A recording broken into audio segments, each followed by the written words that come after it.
News insight supported by उपकार चक्की fresh आटा खाएर त हेर्नुहोस्। प्लम्बर पाइप्स र फिटिङ टिकिरहन्छ चलिरहन्छ। स्वास्थ्य र शक्तिको लागि उपकार हनी।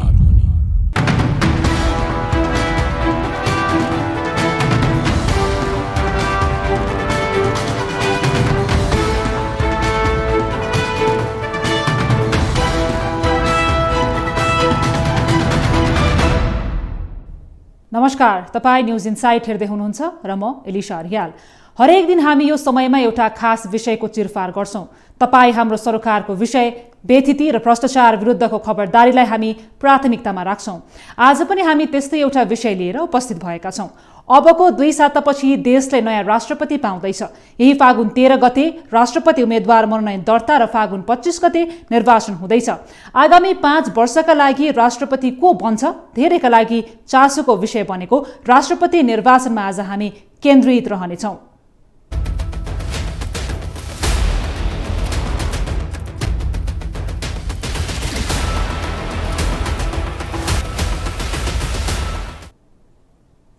राष्ट्रपति निर्वाचनको माहौलले राष्ट्रिय राजनीति तातिरहेको बेला आगामी सत्ता समीकरणका विषयमा विभिन्न आंकलन भइरहेका छन्। राष्ट्रपतिमा कसले बाजी मार्छ यसै भन्न सकिने अवस्था छैन। तर सत्ता गठबन्धनभित्र देखिएको गडबडीले केही नयाँ संकेतहरू भने देखा परेका छन्। राष्ट्रिय राजनीतिमा गठबन्धन भत्कने र बन्ने श्रृङ्खला दोहोरिँदा त्यसको प्रभाव राष्ट्रपति निर्वाचनमा समेत देखा परेको छ।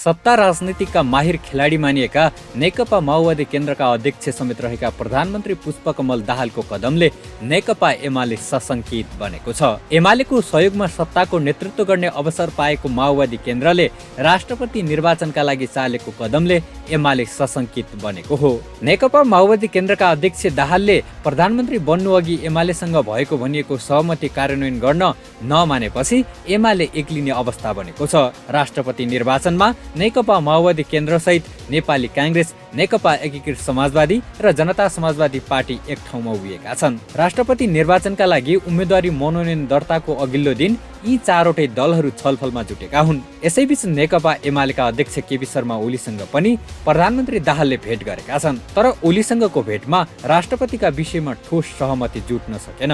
शुक्रबार बिहान बसेको 4 दलको बैठकले राष्ट्रपति र उपराष्ट्रपतिका विषयमा सैद्धान्तिक सहमति जुटिसकेको दावी गरेको थियो। आज बिहान भने हामी 4वटा दल एक ठाउँमा बसेर यसको बारेमा लामो छलफल गर्यौँ। विभिन्न विकल्पहरूको बारेमा छलफलहरू, प्रस्तावहरू, विभिन्न विकल्पहरूको बारेमा प्रस्तावहरू आए। ती प्रस्तावहरूमाथि छलफल चलिरहेको छ। छलफल एकदमै सकारात्मक छ। हामी एउटा टुङ्गोमा पुग्छौँ। तर अहिले फेरि आफ्नो दलभित्र थप के छलफल गर्न आवश्यक छ भन्ने हामीलाई पनि लागेको र अन्य दललाई पनि लागेको हुनाले गर्दा हामी 5 बजे फेरि बस्छौँ र अहिले साँझ 5 बजे बसेर यो विषयलाई अन्तिम टुङ्गोमा पुर्याउँछौँ। अहिले हाम्रो ध्यान प्राथमिकता राष्ट्रपतिकै विषयका सन्दर्भमा हो। तर राष्ट्रपतिको विषयसँग मात्रै केन्द्रित भएर कुराकानी गरिरहँदै गर्दा पनि स्वाभाविक रूपमा अन्य विषय प्रसङ्गहरू पनि उठेर आउने नै भए। तर अहिले छलफल गरिरहेको टुङ्ग्याउन खोजेको विषय आज 5 बजे हामीले टुङ्ग्याउने विषय भनेको चाहिँ राष्ट्रपतिको उम्मेदवारको बारेमा नै टुङ्ग्याउने हो र त्यो आज हामी टुङ्ग्याउँछौँ। नेपाली कांग्रेस पार्टीले हाम्रो पार्टीको उम्मेदवारलाई राष्ट्रपतिमा अन्य राजनीतिक दलहरूको सहयोग रहोस् भन्ने हामीले प्रस्ताव राखेकै छौँ। यसै गरिकन अन्य दलहरूको तर्फबाट पनि फरक प्रस्तावहरू आएका छन्। तर ती प्रस्तावहरू आउँदै गर्दा पनि एउटा समझदारीको वातावरण के छ भने प्रस्तावहरू फरक आए तापनि हामी एउटै निर्णयमा पुग्छौँ, हामी एक ठाउँ उभिन्छौँ भन्ने कुरामा हामी सबै प्रष्ट छौँ। त्यो प्रष्टताले गर्दाखेरि आएका प्रस्तावहरूले सबैले सकारात्मक लिनुभएको छ। विभिन्न कोणबाट छलफलहरू चलिरहेको छ। आफ्नो दलमा छलफल गर्छौँ, आउँछौँ र 5 बजे चाहिँ आज हामी केही बेरमै बसेर नाममा भन्दा पनि नेपाली कांग्रेसले आफ्नो उम्मेदवारलाई सारेको कुरा एउटा प्रस्ताव भइहाल्यो। नेपाली कांग्रेस भन्दा बाहेक हामी अहिले छलफल गरिरहेका दलहरू मध्येबाटै पनि अन्य दलले पनि आफ्नो उम्मेदवार राष्ट्रपतिका रूपमा अगाडि सार्ने अथवा अन्य दललाई नेपाली कांग्रेसले किन सहयोग नगर्ने भन्ने उहाँहरूले पनि विषयलाई उठाउनु भएको छ। ती प्रस्तावहरू रहे। मैले अघि पनि भने कि यी प्रस्तावहरू हामीले आफ्नो प्रस्तावको औचित्य पुष्टि गर्ने कुरा कोसिस गर्ने नै भयौँ। अन्य दलहरूले पनि आफ्नो प्रस्तावको औचित्य पुष्टि गर्ने प्रयास गर्ने नै हुनुभयो। हामीले एकअर्काको कुराहरू सुन्यौँ। हामी एउटा टुङ्गोमा चाहिँ छौँ कि हामी 5 बजे एउटै निर्णय गर्छौँ। एकै ठाउँ उभिन्छौँ, त्यो हामी त्यो टुङ्गोमा छौँ। तर त्योभन्दा पहिला आफ्नो दलभित्र बसेर छलफल गर्छौँ। शुक्रबार बिहान बसेको 4 दलको बैठकले राष्ट्रपति काङ्ग्रेस र उपराष्ट्रपति जसपालाई दिने मोटामोटी सहमति भएको नेताहरूले बताएका थिए। राष्ट्रपतिमा नेपाली काङ्ग्रेसका वरिष्ठ नेता रामचन्द्र पौडेल र उपराष्ट्रपतिमा जसपाका अध्यक्ष उपेन्द्र यादवको नाम चर्चामा छ। यता शुक्रबार दिनभर राष्ट्रपति निर्वाचनका विषयमा नेपाली काङ्ग्रेस, माओवादी, जसपा र एकीकृत समाजवादी पार्टीका नेताहरू छलफलमा जुटिरहेका बेला एमाले पनि राष्ट्रपतिमा आफ्नो दाबी रहेको बताउँदै आएको छ।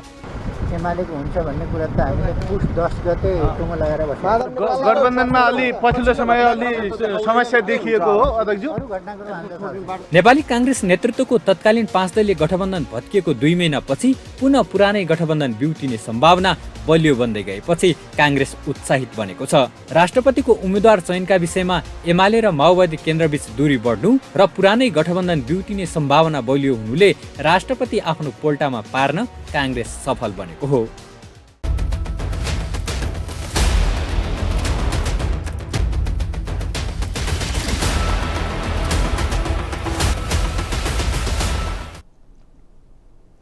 राष्ट्रपति निर्वाचनमा तत्कालीन कांग्रेस नेतृत्वको 5 दलीय गठबन्धनमा लोसपा, नागरिक उन्मुक्ति र जनमत गरी 3 दल थपिएका छन्। उनीहरूको बीच भएको छलफलपछि राष्ट्रपति पदमा कांग्रेसको उम्मेद्वारलाई सघाउने सहमति भएको छ। गत पुस 10 गते नेपाली कांग्रेस नेतृत्वको 5 दलीय गठबन्धन भत्किएपछि माओवादी एमालेसँग मिलेको थियो। तर एमालेको सहयोगमा सरकारको नेतृत्व गर्ने अवसर पाएको माओवादी केन्द्र त्यसको 2 महिनापछि कांग्रेसतर्फ मोडिएको हो। सत्ताको नेतृत्व गरिरहेको दल नेकपा माओवादी केन्द्र एकाएक नेपाली कांग्रेससँग नजिक बन्दै गएपछि एमाले एक्लिने अवस्थामा पुगेको हो। तपाईलाई न्यूज इनसाइटमा पुनः जोड्छौं।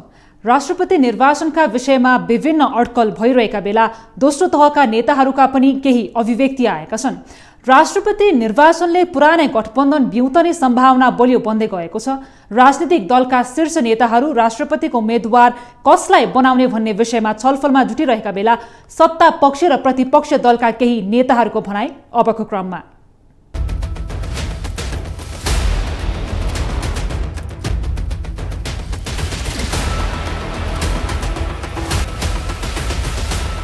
राष्ट्रपतिको बारेमा अहिले जुन प्रकारको चर्चा, चासो र जुन प्रकारको दलहरूको म्याराथन बैठक जस्तो द्विपक्षीय, त्रिपक्षीय हैन बहुपक्षीय बैठकहरू भइरहेको छ। सुरुदेखि नै जनता समाजवादी पार्टीले राष्ट्रपति चाहिँ सम्भव भयो भने राष्ट्रिय सहमति होइन भने अधिकतम सहमतिको आधारमा यो संविधानले परिकल्पना गरेको हेड अफ द स्टेट त्यो पदको त्यो गरिमा मेन्टेन गर्न सक्ने, त्यसमा सबैले आफ्नो अभिभावकत्व महसुस गर्न सक्ने र त्यो व्यक्तित्व जसले यो संविधानप्रति, यो व्यवस्थाप्रति को जुन प्रतिबद्धता हुनुपर्ने हामीले भन्दै आएका थियौँ।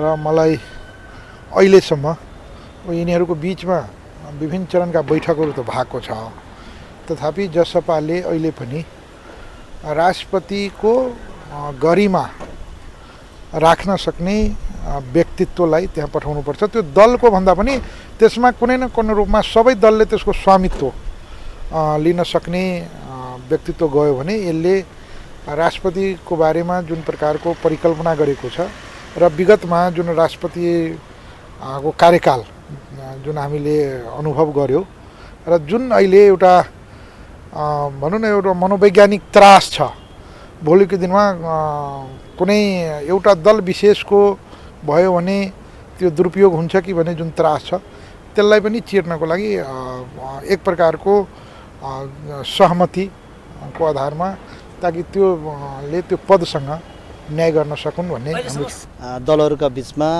राष्ट्रपतिको उम्मेदवार कसलाई बनाउने भन्ने बारेमा यो छलफल हुनुलाई स्वाभाविकै रूपमा लिनुपर्छ।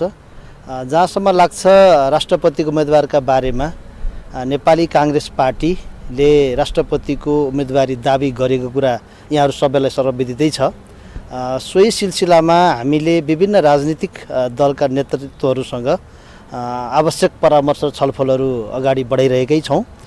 त्यसै सन्दर्भमा विशेष गरी अहिले वर्तमान सम्माननीय प्रधानमन्त्री नेकपा माओवादी केन्द्रका अध्यक्षसँग नेपाली काङ्ग्रेसका पार्टीका सभापति एवं दलका नेता शेरबहादुर देउवाको विभिन्न चरणमा छलफलहरू भएका छन् र अन्य दलहरूसँग पनि हाम्रो छलफलहरू जारी छ। सम्भवतः नेपाली काङ्ग्रेसको नेतृत्वमा नै राष्ट्रपति बनाउने कुराको सन्दर्भमा एकमत हुने सम्भावना अगाडि बढेको छ। काङ्ग्रेसको उम्मेदवारलाई अन्य दलहरूले सहयोग गरून् भन्ने नै हाम्रो अपेक्षा हो। त्यसमा प्रधानमन्त्रीको पनि सकारात्मक कुरा नै थियो। अन्य दलहरूले पनि सकारात्मक नै कुरा गर्नुभएको छ। त्यसै सिलसिलामा बिहान पनि छलफल भएको छ। अहिले बेलुका पनि छलफल हुँदैछ। सायद आज बेलुकासम्म एउटा निष्कर्ष त्यहाँबाट निस्किन्छ कि अब भोलि त नोमिनेसन गर्नु नै छ। अब एकीकृत समाजवादी पार्टी हामीसँग लामो समयसँग सहकार्य गर्दै आएको पार्टी हो। यो गठबन्धन यसभन्दा अगाडिको गठबन्धन बनेदेखि नै माधवजी अत्यन्त योग्य नेता पनि हुनुहुन्छ त्यो पदको लागि। तर पनि अहिले हामीले के भनेका छौँ भने नेपाली काङ्ग्रेस पार्टीकै तर्फबाट हामीले सुरुदेखि नै राष्ट्रपति बन्नुपर्छ भनेर भन्दै आएका छौँ। होइन, समझदारीमा नै भएको छ। जे कुरा भएछ त्यो समझदारीमा भएछ। सबैको समझदारीमा नै त्यो सबै कुरा क्लियर भइसकेछ। अब खालि सार्वजनिक गर्न मात्र बाँकी छ। होइन, त्यो त विचाराधीन कुरा हो। त्यो त जहिले पनि हुनसक्छ, 1 घन्टामा पनि हुनसक्छ। त्यो कुरा ठुलो समस्या होइन।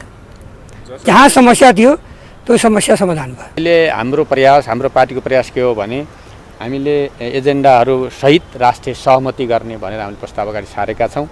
त्यो एमाले पार्टीसँग पनि छलफल हुन्छ। अहिले बैठक सायद भइराखेको छ र अरू पार्टीहरूसँग पनि छलफल हुन्छ र सबै पार्टीहरूले अहिले अब तानातानको अवस्था होइन। मैले भर्खरै संसदमा पनि त्यो कुरा भनेर आएको छु। तानातान होइन, सहकार्यको एउटा अवस्था हो। अहिले सहकार्य गरी जानुपर्छ, राष्ट्रिय सहमति गर्नुपर्छ र अब हामीले राजनीतिक खिचातानी गरेर लडाइँ लडेर होइन कि अब देशको समृद्धिको बाटोमा सबै पार्टीको जिम्मेवार भएर लाग्नुपर्छ भन्ने आधारमा राष्ट्रिय सहमति निर्माण गर्न प्रयास भइरहेको छ। एमालेलाई किन छ भने एमाले पनि संविधान निर्माणको एउटा महत्त्वपूर्ण पार्टी हो। सबै पार्टीहरू जसले संविधान निर्माण गरे, यो संविधानमा जनताको अधिकारलाई स्थापित गरेका छन्, ती सबै पार्टीहरूको बिचमा सहमति आवश्यक छ। तपाईँले देख्नु भएको छैन, नागरिकताको कुरा टुङ्गिएको छैन, निजामती ऐन टुङ्गिएको छैन, लगायत तमाम विषयहरू छन्। तल प्रदेशमा अधिकार हस्तान्तरण भएको छैन। ती कुराहरू सहमतिबाट मात्रै सम्भव छ। त्यसरी मात्रै सङ्घीयता गणतन्त्र सुदृढ हुन्छ। हाम्रो त्यति धेरै चासोको विषय छैन यो, किनभने हाम्रो राष्ट्रपति उपराष्ट्रपतिमा नोमिनेसन गर्ने पनि कुरा छैन। अब यसमा ठुला दलले सोच्नुपर्ने हो। हामी त राष्ट्रिय सहमतिकै पक्षमा छौँ। अलिकति राष्ट्रपति भनेको देशको अनुहार हो, त्यसमा चाहिँ विवाद गर्नु हुँदैन। राष्ट्रपतिमा चाहिँ सहमति जुटाएरै गरौँ भन्ने मेरो सोच हो। खास हामीले अहिले नै तत्कालै यही नै होला भन्ने सोचेका छैनौँ र अब एउटा कुनै न कुनै पात्रता होला, होइन, पुरानैले आउला अथवा नयाँले आउला। अब पुरानो तरिकाले गठबन्धनकै हिसाबले आयो भने चाहिँ हाम्रो पनि केही एउटा नैतिक हिसाबले हामीले पहिला गठबन्धन गरेकै हौँ र हाम्रो पावर सेयरिङको कुरामा उपसभामा पनि हामीले पाइसकेका छौँ। त्यो हिसाबले हाम्रो कुनै नैतिकताको आधारले, विश्वासको आधारले गिभ एन्ड टेकलाई नहेरिकन त्यो चाहिँ होला, पुरानोलाई समर्थन होला। तर अब नयाँ तरिकाले आयो भने त हाम्रो अब त्यसमा चाहिँ अब कुराकानी बहस गर्नुपर्ने हुन्छ। अबको गठबन्धनले बढी गरे त्यही राष्ट्रपति बनाउने, अरू त कुन चाहिँ गठबन्धनले मुलुकमा के आएर र, होइन। त्यसो भएर सबभन्दा समस्या त के भयो भने एउटा अलङ्कारिक राष्ट्रपतिको लागि यस खालको चाहिँ हल्लाखुल्ला, यस खालको शक्ति राष्ट्रहरूको पनि आवत जावत यसले चाहिँ राजनीतिक पार्टीहरूको स्तर असाध्यै गिराएको छ। त्यस कारणले अलङ्कारिक राष्ट्रपतिलाई सक्रिय कार्यकारी राष्ट्रपतिको रूपमा प्रयोग गर्न पल्केकाहरूले असाध्यै यो खेल खेलेका छन्। यसले गर्दाखेरि धेरै नराम्रो सन्देश गएको छ नेपाली जनताको बिचमा। देखिरहनु भएको छ। म नाम लिनुपर्छ, को हिँडिरहेका छन् पात्र, तपाईँहरूलाई कण्ठै छ नि। मैले किन भनौँ, तपाईँहरूले कण्ठ छ। यी पात्रहरूको चाहिँ दुर्गति हो।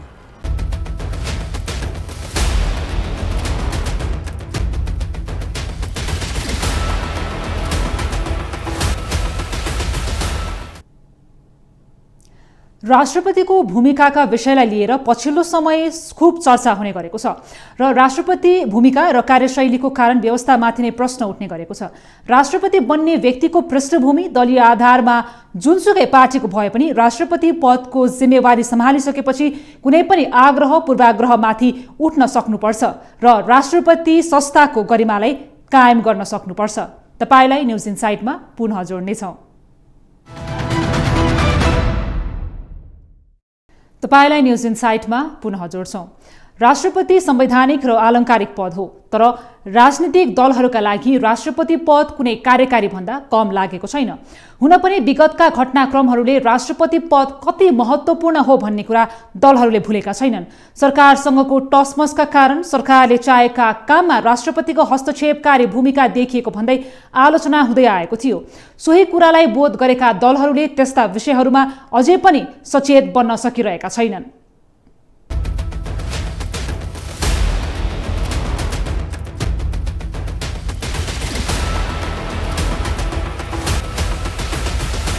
अबको राष्ट्रपति को हुन्छ यति बेला धेरैको चासोको विषय बनेको छ। राष्ट्रपति निर्वाचनको मिति नजिकिँदै जाँदा राजनैतिक दलहरूको ध्यान पनि राष्ट्रपति निर्वाचनमा केन्द्रित भएको छ। संवैधानिक राष्ट्रपति पदका विषयमा राजनैतिक दलहरू बीचको असुस्त प्रतिस्पर्धा नै चलेको छ। कुन दलबाट कसलाई राष्ट्रपति बनाउने भन्ने विषयमा केही दिन यता दलहरूले गरिरहेको दौडधुपलाई कतिपयले रुचाएका छैनन्। संवैधानिक राष्ट्रपति पदका विषयमा दलहरूको चासो र चिन्ता स्वाभाविक भए पनि उनीहरूले राष्ट्रपति पद हत्याउन कुन हदसम्म जान्छन् भन्ने विषयलाई पनि उजागर गरिदिएको छ।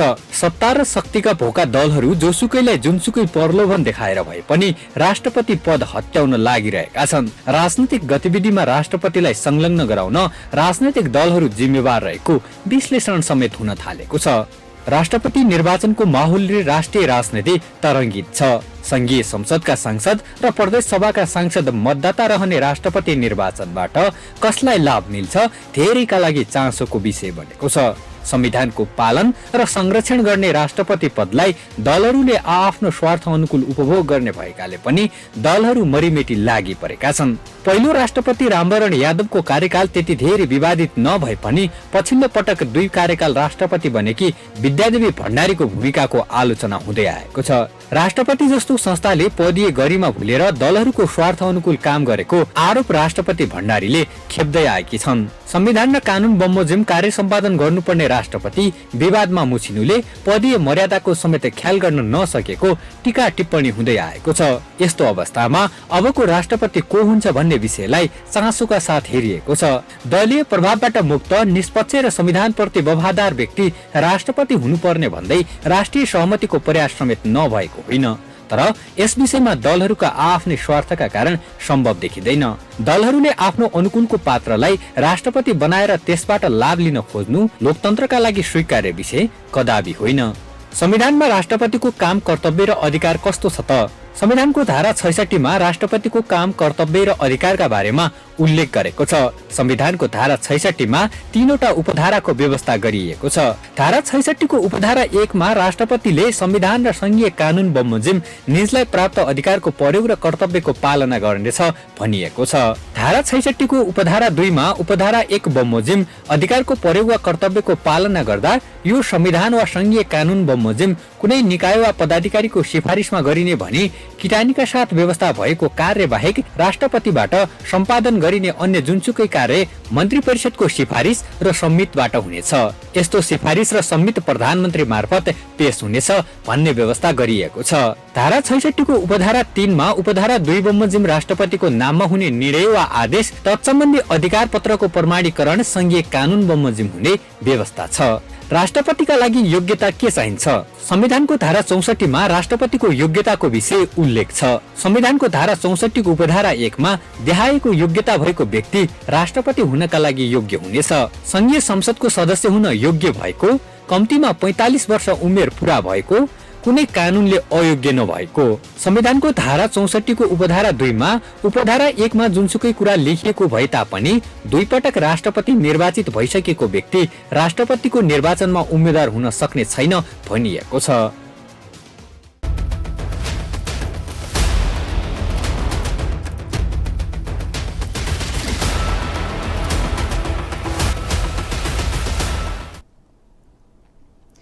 राष्ट्रपति कुनै विशेषाधिकार नभई एउटा विशिष्ट पद हो।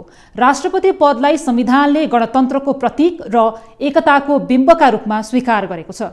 संविधानको पालना र संरक्षण गर्नुपर्ने राष्ट्रपति पदमा आफ्नो अनुकूलको पात्र होइन, दलीय स्वार्थभन्दा माथि उठेर पात्र चयन गर्न सक्नुपर्छ। संवैधानिक दायित्व पूरा गर्ने सम्मानित संस्थामा सिङ्गो राष्ट्रले नै गौरव गर्न सक्ने पात्रको खोजी हुनुपर्छ। राष्ट्रपति संस्थाको गरिमा घटाउने र गणतन्त्रलाई नै कमजोर बनाउने विषयमा दलहरूले बेलैमा सोच्न जरुरी छ। आजको लागि न्युज इनसाइट यति नै। तपाईलाई न्युजसँग जोडिरहनेछौँ। नमस्ते।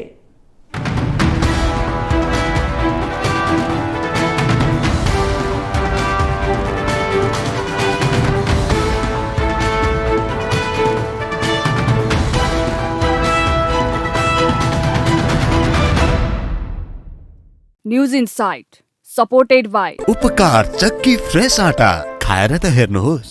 कम्मर पाइप्स र फिटिङ टिकिरहन्छ, चलिरहन्छ। स्वास्थ्य र शक्तिको लागि उपकार हनी।